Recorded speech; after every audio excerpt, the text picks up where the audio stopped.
Hi everyone, welcome to episode 6 of Everyone Yogamentary. I hope you're having a great week. Having a pretty good week myself, I guess. I had several different people planned to come on the show this week and it didn't work out. So like I said, I think that Yoga Flow really is deciding you're stuck with me this week. This is not really what I planned, and I don't know that I really plan to share all this with you, but I think this is what we're supposed to do this week, so here we go. I have been doing a lot of soul work and meditation work lately, but I've also, before that especially, but still continued, I have really been working on my strength lately. I don't know why, it just kind of naturally happened. It wasn't like a goal to get strong. I just suddenly one day decided I wanted to be able to do this, and then I wanted to do that, and then it was fun and addicting, and that's been my thing for a while. And I hadn't been hurt in quite a while, and yoga had healed all kinds of problems I'd had. I'd had a sciatic problem before, and I had a lot of trouble with my hips. They are always popping out on me, but then more recently I'd been dealing with a knee problem, and I'd even managed to get that healed up, so I was really happy, feeling really good about my body. And then I cut my hand, and it wasn't too bad, but I had to spend a couple weeks with a little less pressure on your main point of strength. And then this weekend I'm a big dummy and hurt my back. I should not have done it, but you know, that's what happens sometimes. You get strong and you forget, oh yeah. Anyway, I threw myself out of whack by pushing with this leg and sitting on this leg, and then jerking this way like this while being able to also still be in here. So anyway, threw myself all kinds of crazy, and I was feeling it right through here where I knew my sciatica was getting tight, and I'm like, no, I know I don't want to go there again. And I was scared, and I didn't know, I'm like, what am I going to do? So, first of all, you always want to think about the area and send your breath to it and activate any kind of healing there, because just thinking about it and breathing deep enough for your breath to reach there really has so many healing qualities for you. It's amazing and unbelievable. After last time I was talking to you about doing that, I had just re-injured my knees, and they were already bruised all to heck. And I'd spent the weekend breathing into my knees like a good yogi and I told you to do. And I actually came out with less bruises, even though I had got more injuries. So I definitely recommend the breathing. I am going to give you some ideas on my injury here, and I am definitely not a qualified enough yogi to give you medical advice. Definitely, if you get hurt, you need to think about your intuition. Maybe talk to a yogier yogi than you, or some other body person or medical person, and get an idea. And so what I did is I talked to a more yogi, and the advice was to try child, and then follow your intuition as to what your body's telling you and what you're feeling for your injury.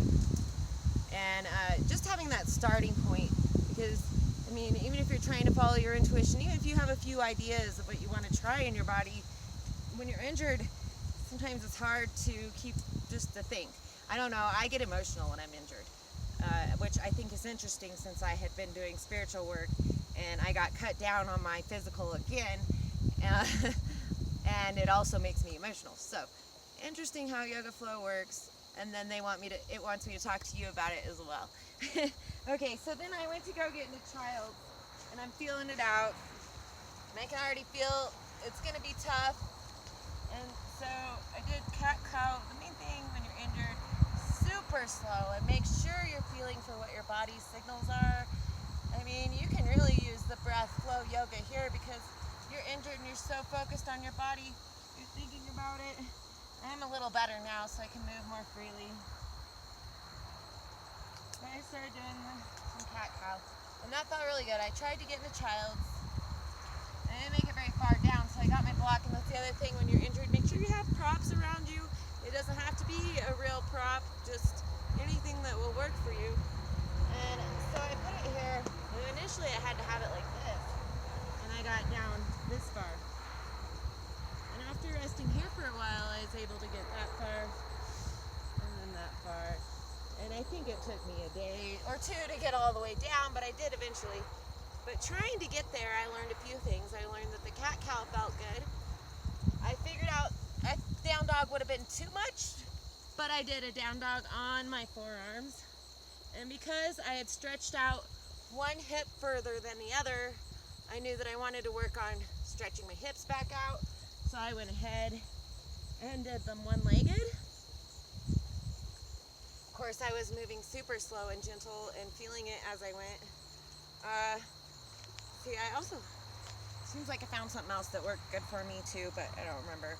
Main thing is just get an idea, then follow your intuition, move really slow with your breath and listen to your body and what it is telling you, and take that time of rest, because when you're injured you need to rest. Figure out the position. Some positions are just going to make you hurt more. Figure out the one that's going to work. You can use the internet, you can use all kinds of books, resources, yoga tools. There's all kinds of advice on different positions for different kinds of injuries, and if you lay in that position, during your rest period, you're going to come out of it a lot better, because as we know, we get stiff when we're hurt and resting.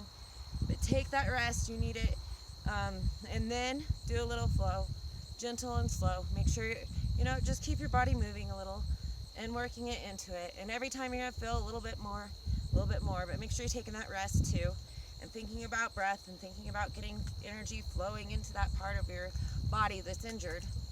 Also, you want to eat good. I mean, I know you always want to eat healthy and you always want to drink a lot of water, but when you're injured, eat healthy and drink a lot of water. Your body's trying to heal you and regenerate you, and you want that to be done with as much nutrition as possible. Let's see. I don't know. Listen to yourself. We're going to take 5.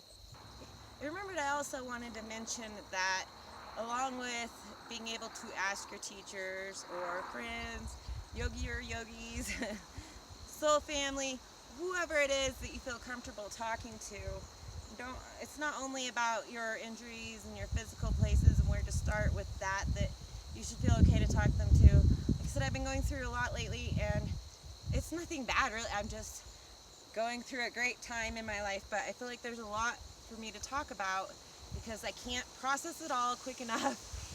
And so don't be afraid to reach out to your teachers and have good conversations with them about things that you're feeling internally as well, because really we learn a lot when we talk to each other, and everyone gets something from it, and you should really take advantage of the connections that you can find whenever you open up to someone about your journey and the things that you can learn from each other. Which actually reminds me of another thing that maybe I'll talk about. I was doing a job this week where I had to make emotion videos, and I had to make 4 of them for 5 minutes each. And I shot them first just making the emotion. Like I was mad the whole time, but I didn't say anything, which for me I thought was easier. And then I needed to do it with improv all the way through. And okay, fine, I did sad and mad and happy. And neutral, I'm like, how in the heck am I going to improv neutral for 5 minutes? The reason I get hired for these kind of jobs is because I'm such an emotional person. I get hired for theatrical because my face is theatrical. This is just how I am. But, so, I'm like, how am I supposed to stay neutral for 5 minutes? And so what I did was talk about neutral. And I actually learned a lot about neutral and about life maybe from this conversation. So maybe it's good that I thought to share it with you. So if you really think about neutral, it doesn't last very long. Probably the only place I can really think about it sustaining would be in meditation, because you let go of all of your thoughts and emotions and just be. And you can start on a neutral. It might take some discipline, but if you start on neutral whenever you're absorbing new information from a person or from some other source, then you have time to absorb the information and then process it. And once you start processing it, you're going to leave in neutral no matter what, because you're going to have a feeling about it, or at least I am. So, but it's good to start in neutral. This gives you a chance to absorb information before you start judging or making emotional decisions about it. So I thought that was a really cool discovery I made making this video. Other than that, I tried to be neutral cleaning or mean, done properly, if really you could flow with yoga, your body, just thinking about your breath and your movement and just kind of meditate while you do it, which I guess that could be neutral. Or eventually you're going to think about your family or something when you're doing these tasks that makes you have an emotion. You might get mad about it. You might feel love about it. Who knows? But neutral is really an interesting thought to think about. So think about how often you're neutral and what it does for you. Oh yeah, I remember the other part of being injured. Okay, so back to, I was working on all of my strength, and then I hurt my hand and had to slow down, and then I hurt my back and I've had to slow down. Luckily both times I actually accelerated my healing pretty well. But it begins an ego pride conversation in my head, which I was having anyway because of my spiritual work I've been doing, but I've been talking to my teachers about it, and I think it's a pretty interesting thing to think about. And obviously not being able to continue building my strength at the rate I want is a little ego there. But on the other hand, I'm really proud of how my body has got strong enough that even though I injured near my sciatica, I had enough core strength and enough discipline to use my core and to use what I've learned to heal and to take the time to heal. I'm proud that I was able to do that. That's a good thing. So I'm trying to remember, my teacher, she said something about you can feel it in your voice whether you're talking out of pride or ego. And I can't remember everything she said, but I think that's enough that you can think about it in your head and come up with some thoughts for yourself. I think it's a very interesting and complicated topic. There's definitely no easy answer. And not everything's right? So it's all good. But we're all here and we're all learning, and it's a fun thing. Okay, so I guess since I don't have a lot to talk about this week, I am going to teach you a flow I learned today. We did some warrior flow. It was a lot of fun. Let's see, I think we started, and again, I'm injured, so I can't do my forward folds quite right, but we're good. Go down and, let's see, bring your foot back, flow up, and down, and up,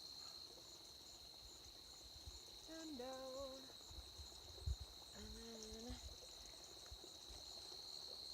oh, so that was ego. Okay.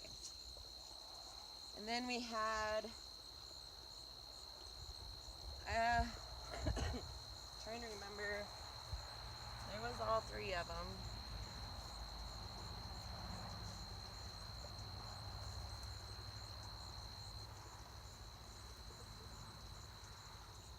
Well, I'm remembering this one, so this is what we're going for. Warrior 3. And then you can either flow with your foot, or front. I suppose alternating is kind of fun.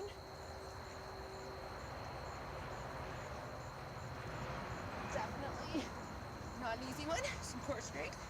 But I just love all these different flows we're coming up with. They're a lot of fun. My other favorite, which I really can't show you right now, but I did do a video on once, was the rolling from plank over into wheel, plank to wheel, and across the field. That was a blast. You know, they've been coming up with some great flows lately. I love all the flows we're learning. Enjoy them, love them, flow with your life, be yourself, enjoy yourself, love yourself, and love the world, be one. Namaste, my beautiful friends. Have a great week. Thanks for joining me.